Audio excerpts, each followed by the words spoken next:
Hi guys, Jimmy with Jimmy's Auto and Firearms, and today I've got a special treat for you. This is another firearm that I picked up at the Tulsa Gun Show about a month back. And y'all know that I'm kind of a Super 38 fanatic, shall we say. And this is a 1950 Super 38 Colt. Now, I'm not 100% sure this is the original box, but it looks pretty close to original to the time period. So I'm going to go for it and call it the original box. There's a good look at the end label that comes on it. There's your first look at the gun, but we're going to set it aside for just a second and show you the pamphlet that comes in one of these. And this certainly looks like an original and not some reproduction of some sort, judging on the color and condition of the paper. So that's what the little pamphlet or flyer that came packed with the gun would have looked like.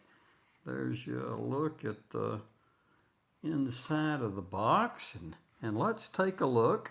First off, let's show you that this firearm is completely unloaded, that there's nothing in the chamber and there's nothing in the magazine. And while we've got it here, there's a look at the bottom of the magazine.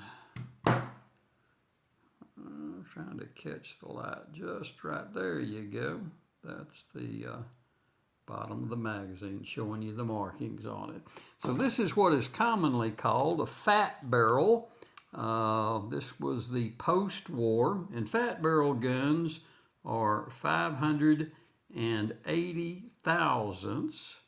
So there's your look at what the micrometer says on the fat barrel guns is 580 or so. Let's take a look at this gun. Let's get it back to the way it was. This gun is serial number 83057, and I'm reasonably sure that this gun is still in the same configuration as when it left the factory.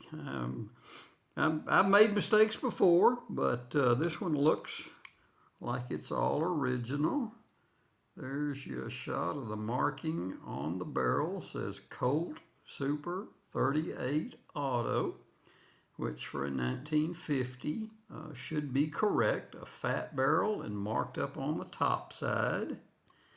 And these do look like the original grips. They're a plastic or franzite material. So they do look to be correct for this firearm. There's your look at what the end of the barrel looks like, the barrel bushing. And I'm just tickled to death. This firearm has been used, carried, a little bit of love on it, shall we say. It's not what I'd call a 100% gun, but let me grab a rag here off the table and we'll get some of the fingerprints off of it. I have previously field stripped it and oiled it up, made sure everything was in good shape inside. So again, we'll catch the light, show you the markings there on the slide.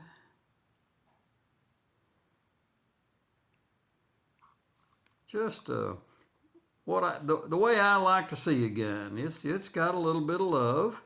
Been used some, but not wore out and abused, shall we say. And boy, I did get a little excess oil here and there. So let's see if I can get this side to catch the light just right. Show you this side.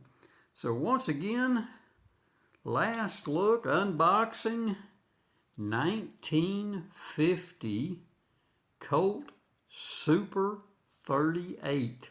Now, if you occasionally hear me call them 38 Supers, that's the cartridge that they fire.